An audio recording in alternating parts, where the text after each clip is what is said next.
Matthew, Can you see? Okay.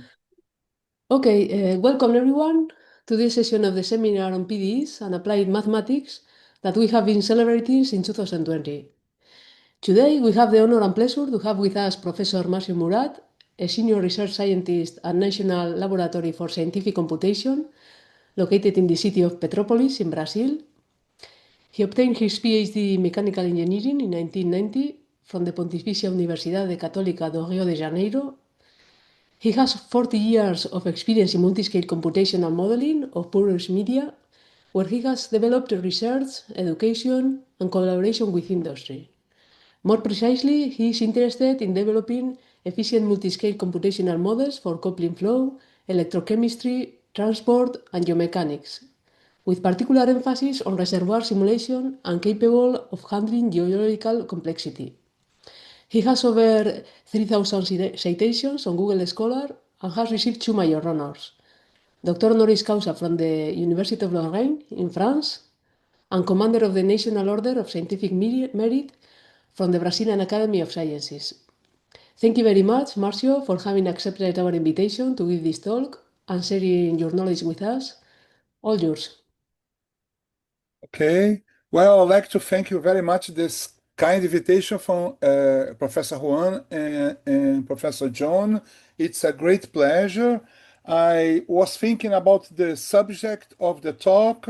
I was thinking about doing it very technical, but I rather will present as a motivation, as a sort of multidisciplinary field that we can merge people from different branches of science, like applied mathematicians and physicists, and also engineers and geoscientists. So I will briefly mention about the field that we have been working and the challenges, and the challenge that we have to face them using modeling, computational modeling, and ending up with a system of PDEs that we have to discretize and solve the problem. So basically, what we have been working for a long time is what is a very fascinating field, which I can wrap up the name of porous media science. What's a porous media science? A porous system is a solid system which has voids in it. These voids, they are called the pores. And then you have several media that fits. There is people that say that all the system, every system is a porous media. It depends on the scale what you look at it. No. So usually the fascinating thing about this type of system is the multi-scale heterogeneity that you have at different scales. No, you can start with the pore scale by modeling the flow of the fluid in the system of pores, and you can coarsen, take some means over certain periodic cells and get mean properties, and then scale the problem to the lab cell where you have a sample of rock, and then you measure, and then even go to the reservoir scale. So bridging all of these scales is a very challenging issue, and it's very important. So basically, what our group has been working, we came from the field well, in CC, we have a multidisciplinary PhD program where the students take courses on different subjects. Our group, they have strong backgrounds on multi-scale physics, basically continuum modeling, how to translate them into a system of PDEs, and then once you have these PDEs, you discretize them using a wide range of discretization methods like finite elements and finite difference, finite volumes, and we go all the way through to the computational implementation of this and end up with a computational tool that we can deliver to the industry. This is what they want. And fascinating issue is that all the challenges we see that they are not in our area. But they are at the interface with other areas. For instance, in the last 2 years, we have been cooperating a lot with geologists. This is a picture of our group in the field that went to one of the outcrops of the pre-salt reservoirs in Brazil, and we have seen how they measure there. We went to the lab to see how they measure like fractures and other stuff.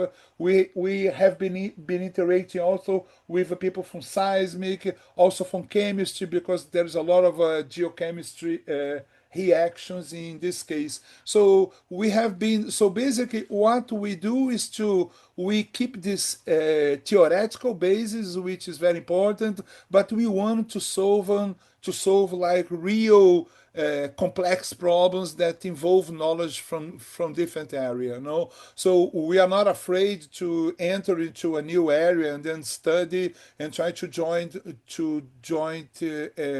merge some sort of information that's going to come from different areas. So these we think are the real challenges that we have to face. This is very important. One of the most recent applications that we have been studied is a very important one, is the applications of gas storage. Now you know that the CO2 is a pretty it's a gas which has a greenhouse effect. It raises the temperature because it blocks the light that comes from the sun, and we don't want to release the CO2 in the atmosphere. So there's several methods. One of them is the geological storage, which the name also has been used as CO2 sequestration. Rather than sending the CO2 that came from the oil to the atmosphere, you reinject it, and then you try to do all the efforts for the CO2 to stay there at the subsurface.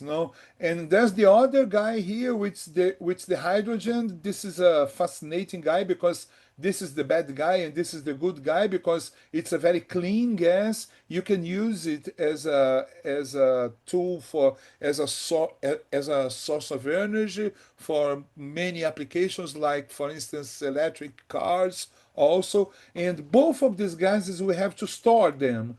The first one is like you choose a region where you have faults. So the faults, they are very interesting. Why? Because they are very impermeable. They trap the fluids there. I will talk a little bit about faults, but they behave as regions of very low permeability, and then you can keep the plume of the CO2 constrained by the presence of the faults and the presence of the cap rock here. So usually they are very dangerous, because if the stresses in the fault reaches a certain value, they can activate, they can slide, they can have shear, and then once you have that, this is a nightmare, because you have leaking of the CO2, and we can have problems that you have seen in some of the Gulf of Mexico here also, when you have oil leak.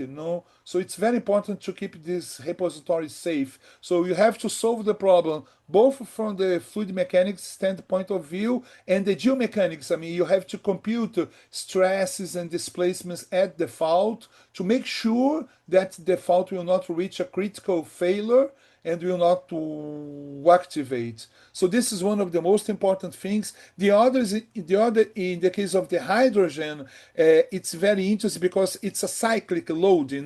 You store the gas when you don't need it. For instance, you are in a very good region where you have plenty of wind, plenty of other sources, so you keep that gas there. But when the society requires more gas, you have to extracted it.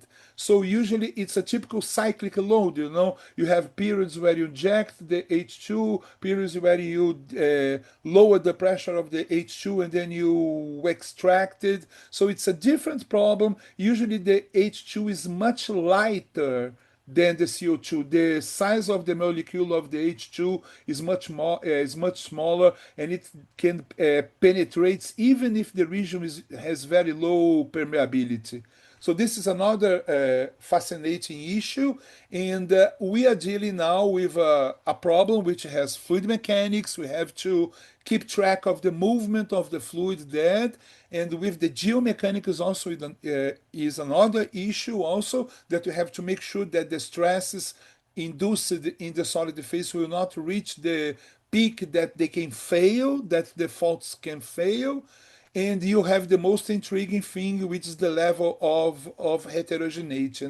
This level of heterogeneity turns all the coefficients spatially dependent, and we have a lot of uncertainty there. So usually one of the coefficients that is very important is the permeability of the rock. Here is a more smooth type of rock, which is called a sandstone. You see that there is some variability, but it's not so strong. When you move to the carbonate, the carbonate is a calcareous rock. Is what we call a limestone, So it's a rock that is very subject to dissolution and geogenetic reactions, Usually from billions of years when the carbonate rock has been formed, you have the water that comes from the rain and also from the center of the earth, like the hydrothermal water, and it starts dissolving the calcite. If the water has a low pH, if it has a lot of acid there, then the reaction, the calcite dissolution reaction will be triggered, and you're going to have pieces of the solid phase that will fall in the pores. So then you have several what we call geological complexity. This geological complexity can be groups of caves, fractures, which is the case that we are interested in here, and many others. Usually, these geobodies, like fractures, they have very high aspect ratio, like the width and the length of the fracture is much larger than the fracture aperture. Usually the typical length which is associated to the fracture aperture is hundreds of microns, 10 microns, 100 microns. It can reach in some cases like millimeters, which is much smaller than the other ones. So we can't keep track of all of the details what's happening inside the fracture. So we have to explore this high aspect ratio to build what we call a reduced model. It's a model that the PDE that will govern the flow in the fracture system will have a lower dimension compared to the 3D PDE that will be posed in the surrounding rock. So this is one of the challenges. Here we have a very important case. You have the pre-salt. You have what people do in the industry, like the size of the domain that they have to solve the flow equation is very big. It sometimes can reach like 10 kilometers, and they can only run the problem for coarse cells. They cannot run the problem with very fine cells because of time. I mean, when the engineering wants to have an answer which place he's going to plug his wells, he doesn't time, he can't wait for 1 month or whatever the time that the code is going to run to get the answer. So he must run the problem with a coarse cell. So typical sizes of a mesh that has been used in the Brazilian pre-salt, there are sizes of 100 of meters. Typical size here is 100 meters by 100 meters by 10 meters in depth in the Z direction. So the question is, we have to assign a coefficient for this. When you downscale, these cells has a lot of fractures here.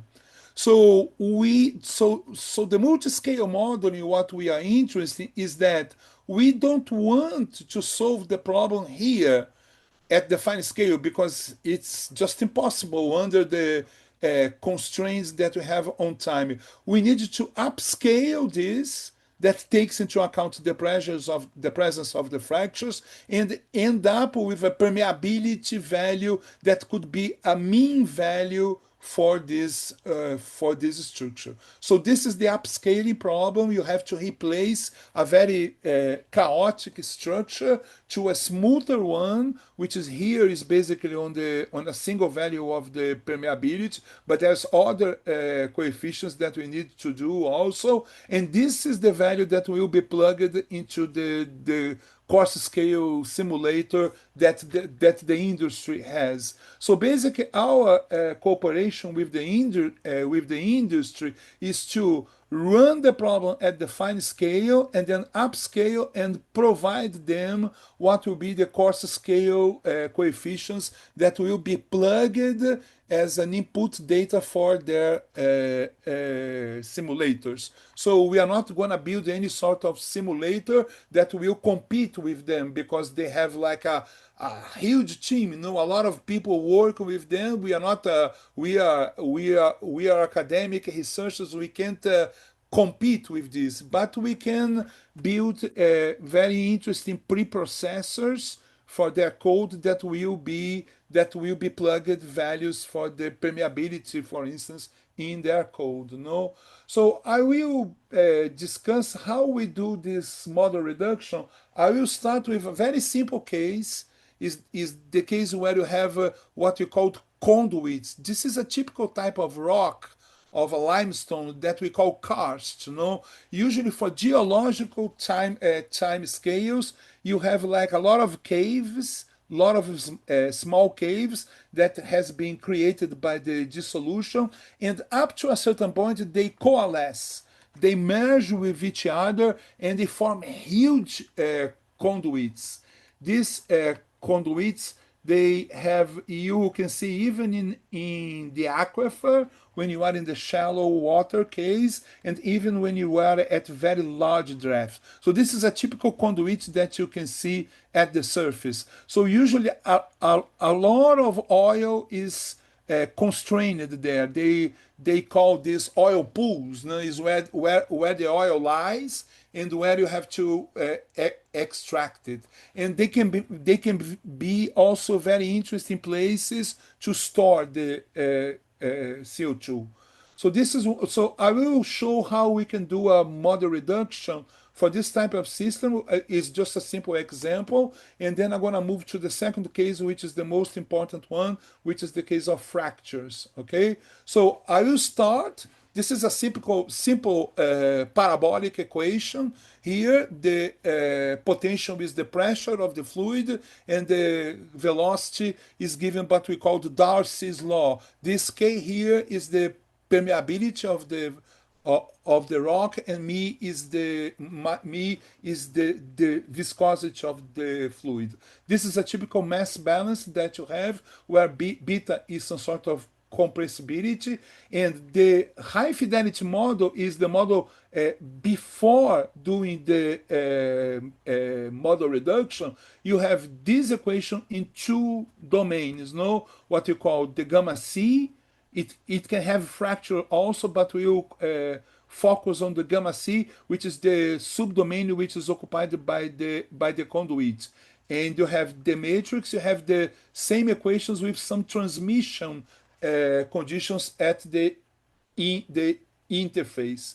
So usually what we do, we take the mass balance and the divergence. We break the divergence into two terms. So for instance, if we are working with cylindrical coordinates, the T will be the tangential 2 by 2 divergence in the r theta plane, and the grad S will be the z direction, or the axial direction of the cylinder. So usually the technique, I'm doing this very, very, very informal, but basically what you do is break the divergence, and then you take the mean. So we are going to average the pressure and the velocity across the cross section of this conduit. So when you do the model reduction, you don't want to compute the details of the flow. You want to compute what are the mean fields. So basically, we are going to have a mean pressure and a mean velocity, which will be the hydrodynamic mean variables in the conduit system. And this term here, you can use Gauss theorem, and will appear as a source term. So basically what you do, you keep this term here. So this is a 1D term because this is the divergence with respect to a single axial coordinate when the conduit is curvilinear. This is the this is the basically the axial curvilinear coordinate.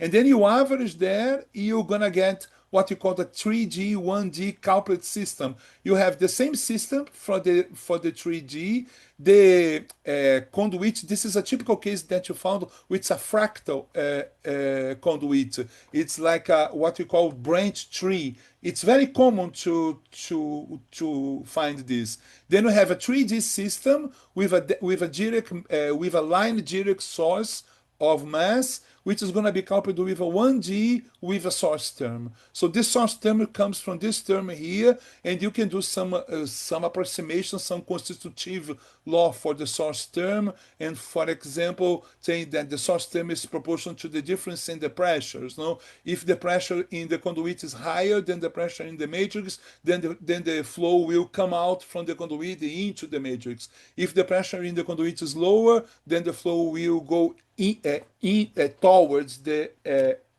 conduit. So this example is a very simple one, but it says that you have transformed a 3x3 system in the case where the conduit has a very high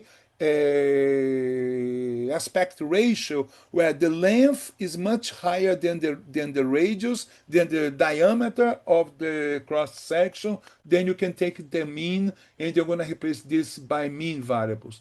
Now, what happens when you have fractures? No, the model reduction for fractures, they are not 3D 1D, they are 3D 2D. Because fractures now, they are stripes. Now, you can view a fracture as a parallelepiped, where one of the dimensions, which is the aperture, is much smaller than the other two. So when you do the same model reduction for a fracture, it will be different from the other one. Basically, we have three domains. One is the two 3D domains which lies in the neighborhood of the fracture, and we want to reduce the fracture to a plane. So basically what we do the same thing here. We have this parabolic equation here. We just expand the div term. You have a normal one and you have a tangential one.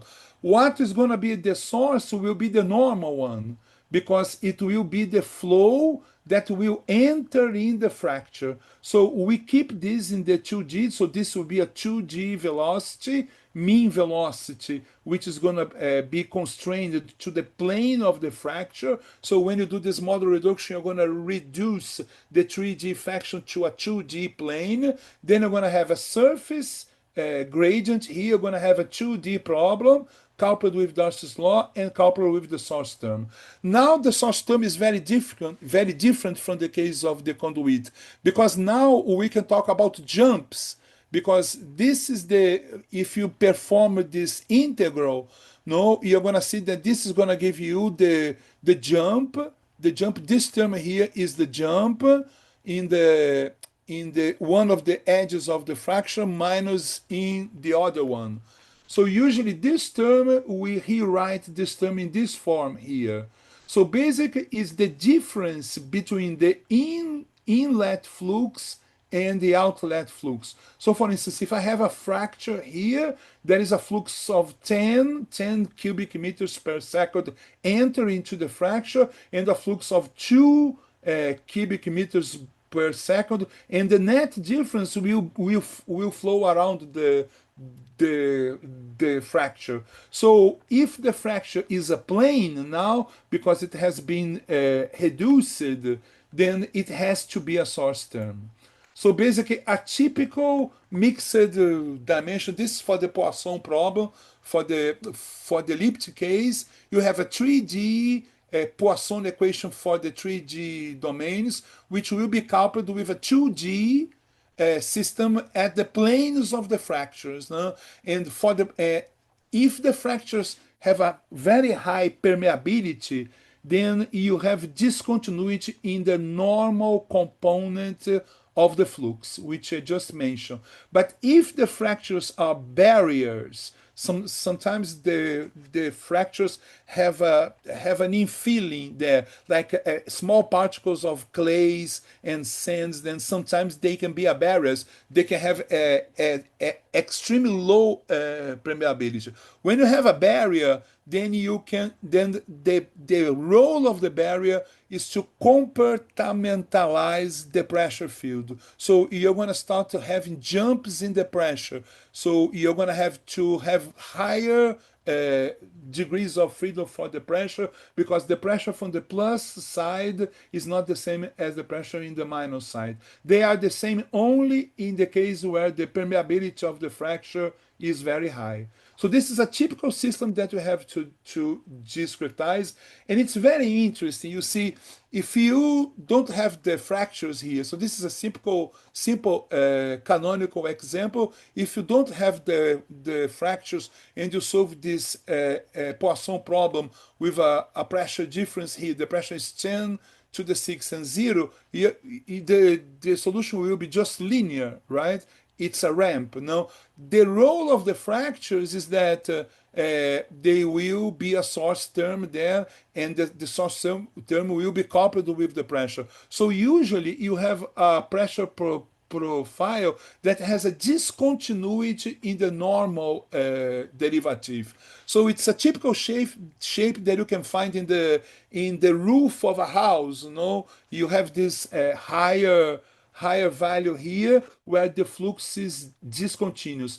If the permeability of the fracture is high, the discontinuity will be in the normal flux. But if the pressure is a barrier, if the fracture is a barrier, then you can have also discontinuities in the pressure field. So it depends on the case. We are going to see that the third case, which is the most complex one, which is the fault zone, it's always a barrier. No, in most cases, it's a barrier, so it will cause several problems to solve it. And then in many cases we don't have a single fracture. We have to upscale the problem, what we call a DFN. What's the DFN? It's a discrete fracture network that you have to upscale this. So you have several fractures that have interceptions and many properties. No, so basically you have to solve this problem here. You can have other sources of heterogeneity. Here we take a different sort of heterogeneity that comes from the limestone. But you see, you have a 2D problem if it's a plane, which is coupled with a 1D problem, which is a line. And in the 3D is a 3D coupled with the 2D, and you have this jump in the velocity which will act as a source term for the flow in the fracture. If the pressures are, if the permeability is high, you can show that the pressure is continuous. But if you have barriers, then you're going to have some pressure jumps also.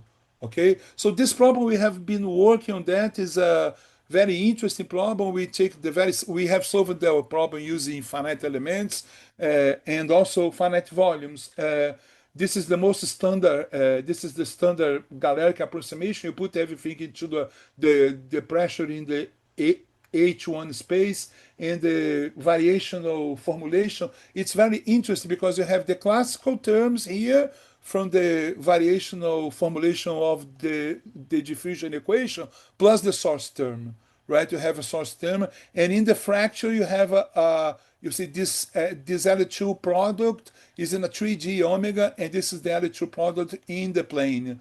So this is a surface divergence, and this is a surface gradient, and you have the same source here. When you add them both, the source will cancel, and you have an entire bilinear form, which you have the four terms, the term from the storage in the 3D, the term from the flux in the 2D in the matrix, and the same thing as the fractures. So this system we have to solve, we can solve. The price that you pay is that it's what you call a conforming method.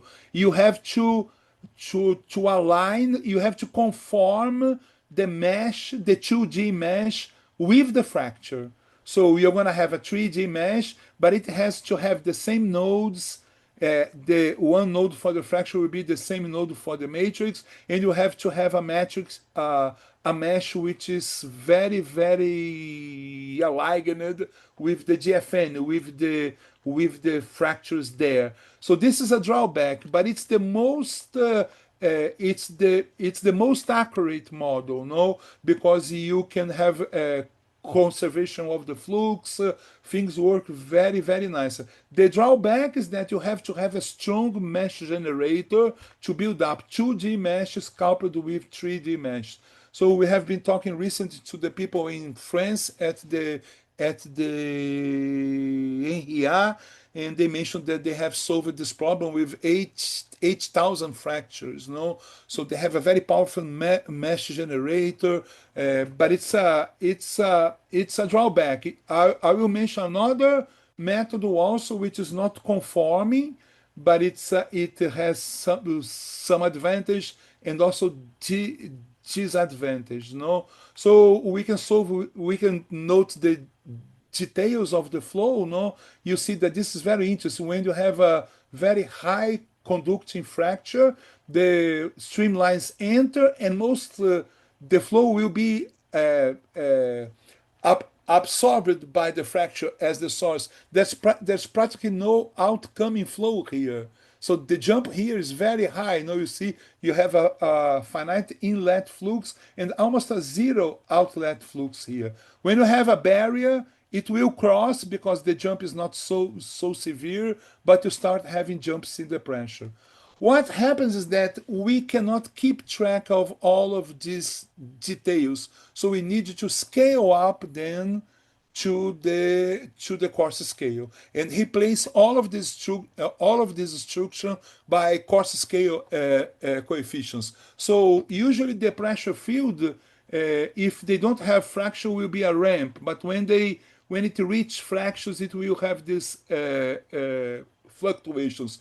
The problem that we call flow-based upscaling, we are going to replace this strong variability by some sort of effective permeability that will give you the same flow rates at the boundaries of the cell. So this is a typical cell. You can view this domain as a single cell of 100 by 100 by 10, and you put a pressure difference, you seal the other ones, you put a Neumann homogeneous boundary condition, and then you solve the problem and you compute what's the equivalent permeability that will produce the same flux, the same flow rate, which is the integral of the fluxes over the edges. So we are going to replace this chaotic ramp by a linear one with a single slope, which will be this equivalent permeability that will produce the same flow here and here. One of the facts that you can check if your upscale is doing good, if you do the check in the outer border or in the inner border, it has to do the same results. This is the most simple flow-based. There are several others which are more complex and also more accurate. Like, for instance, you can postulate like periodicity, that you have that the normal velocity here is equal to the normal velocity here. It's a periodic structure. No, this repeats with other parts of the domain, and you only postulate the pressure difference. So you postulate delta P, and you replace this lack of information by the constraint of periodicity, and you can do both in the two directions. No, So there is several orders which are more complex. So this is the simple one. So basically this upscaling, it will replace this chaotic structure by a smoother one with values of these equivalent permeabilities that will incorporate the presence of the network there. So you can see that the presence of fracture, this increases a lot the degree in the anisotropic, because if the permeability of, of the rock is a scalar, when you put fractures there, it's not a scalar anymore because it will have directions of preference. So it will turn into a second order tensor. So you have to compute the entries of the second order tensor. So this is the challenge. I will discuss also a little bit the second method, which is called embedded discrete fracture model. This model is different from the previous one. What you do, you allow the fractures to cross your cells. The order the fractures have to be aligned with the interfaces of the blocks. Here it can cross. No? So basically what you have is that you have a mesh for the fractures and a mesh for the matrix. Now you're gonna have like the fourth element of the fracture will exchange mass with the third element of the matrix. Now, what are the consequences of this? When you discretize the system in terms of a finite volume method, this is a standard finite volume method discretization of the heat equation, of the parabolic equation, using the Becker-Euler scheme in time. No, so you're going to have the classical terms here plus these non-local terms here. This is called NNC, which means no neighboring connections. No, so you have to compute some sort of transmissibility here, which is this exchange transmissibility between the fractures and matrix. No, so you have to compute what's the mass exchange between this fracture and this matrix and this fracture and this fracture too. You have very simplified representations for these transmissibilities, but you can also use upscaling to compute them. So basically, it will solve the problem. This is a simple example with an injection of a 5-spot problem. This is sealed. This is an injection here and a producer here. And this is a CCS. CCS is a carbon capture storage. We just have an injection. We don't produce anything. Here, our aim is just to inject the CO2, and the CO2 will rest there. No, and you can see the changes in the pressure profile, and the fractures will perturb the flow, the pressure and the velocity surface here. So the drawbacks, I mean, it's very nice because you can have a coarser mesh, but the representation of these exchange terms, this is typical a mass exchange flow term. In the GFM, you capture this exactly, no? You have this very aligned, you see, you have one mesh there, you have a common node, then you can have a continuity of the normal flux. Here, you have to do some more approximation. So this method is usually less accurate than the GFM method. The drawback is that you don't need to change your mesh is fixed, but these guys here, they are non-local. Like you have a fracture 4, which is going to talk with the matrix M3. A fracture F2 will talk to the fracture F3, and will talk also to the matrix M4. So usually this will lead to loss of sparsity of the matrix. Né? If we don't have this NNC, the matrix that will result from the finite volume discretization will be a sparse matrix, but then you have these other terms here which will cause problems in terms of computational time. So this is another drawback. And now to finish, I'll just mention the case of a fault. the fault is much more complicated than the fracture. It's really important because we want to model the stresses in the fault. And fault has the model reduction in the fault is very, very complicated because it has the core of the fault that comes from the slip, and you have damage zones. So basically here you have a very impermeable core, which has very small particles, and you have fractures in the damage zones. So this is very permeable, this is very low permeable. So usually the permeability comes from the value of the matrix, goes up because the damage zone, the fractures are more permeable, then it goes down because the kernel, the core of the fault is very impermeable, then it goes up again. So you have to keep track of this to study the stresses and the risk for the fault to activation. So there's a lot of data. People usually measure at the outcrops. At the outcrops is a part of the rock that has emerged to the surface.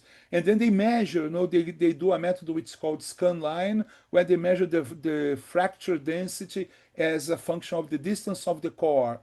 So usually have much more fractures in the vicinity of the core than at more distant from the core, and then you can separate the damage zones, do some sort of upscaling to compute, and you see that the model reduction here is much more complicated because you have reduced the core and the inner damage zone and the outer damage zone. So then you're going to have a much higher degrees of freedom. So for instance, if I have one core and two damage zones, one in the right and one in the left, we are going to reduce this to a single line here, and the nodes, we're going to have 3 degrees of freedom.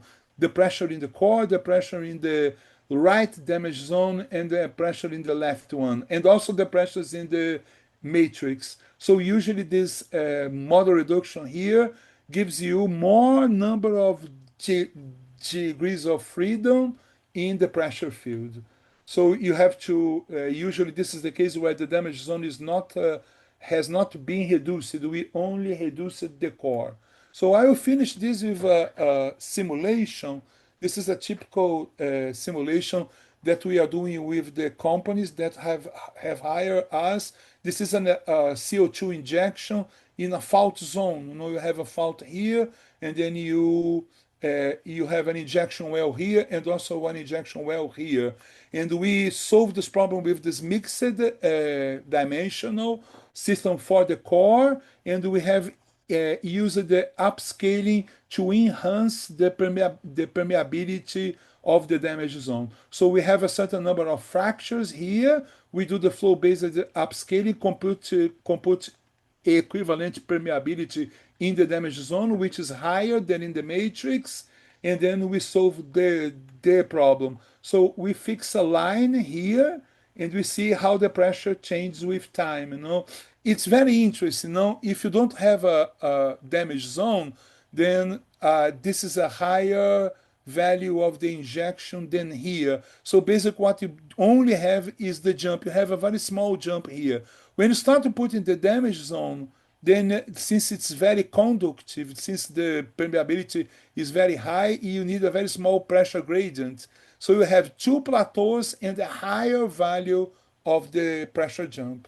So the damage zone will have a very important role, and we need to solve this problem coupled with the geomechanical problem to compute what we call the stress path. We need to do take a point and see if how the stress change. If it hits the failure surface, then you're going to have a dangerous scenario where the fault can activate, and it can cause leaking and exudation of the CO2, which is a nightmare. So to finish, I like just to mention that we are working. We have a group which has a lot of collaborators at many universities. we have joined a multidisciplinary group, and we want to study. We have strong collaborations with the industry also to study what are the roles of these fractures and faults and conduits and caves, and how we can replace them by coarse scale quantities that can be plugged into their simulators. So basically, I'd like to thank you, and I'd be glad to answer any questions. Thank you, John. Okay, thank you, Marcio. Thank you very much for your talk. And first, we will give the option to the audience to ask questions or if they have any comments. Usually, Juan uses to open the micro to the audience.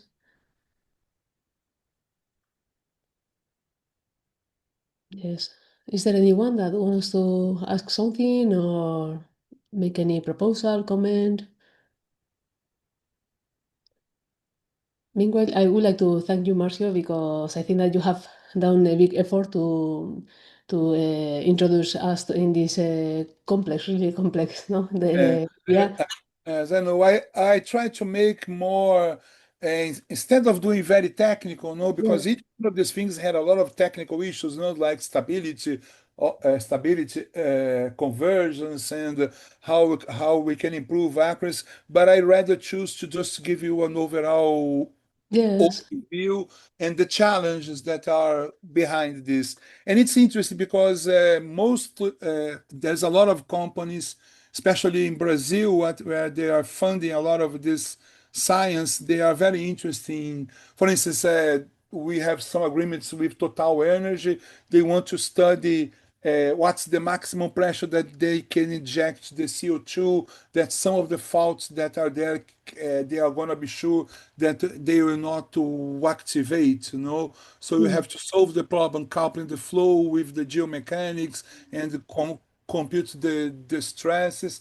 And the geomechanics is very important. I have a recent joint work with Michael Correia, where we have analyzed several algorithms to do the coupling between the flow and the geomechanics in the multi-phase flow. Here we have a single phase, but you can have like water and gas, and this subject which is fascinating, and we need to interact with the geologists, with the seismic people, to check on the images and be as close as possible to the real case scenario. mm.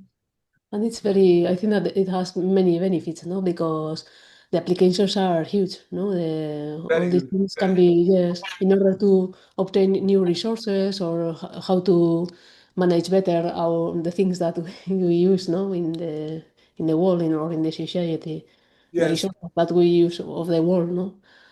We learn several things from it. Usually, we are solving the problems in a unit square with a boundary condition 1 and 0. Now, in this case, you're not allowed to do Yeah. this anymore. You have to put real values. You have to check if your real value is really reproducing what people see in the field, and the reservoir is not a sugar box like a shoe cast of shoe, like a cube, a parallelepiped is very different. So you have issues with mesh generation and a lot of this. I mean, you have to rethink your way Yes, yes, yes. attacking things.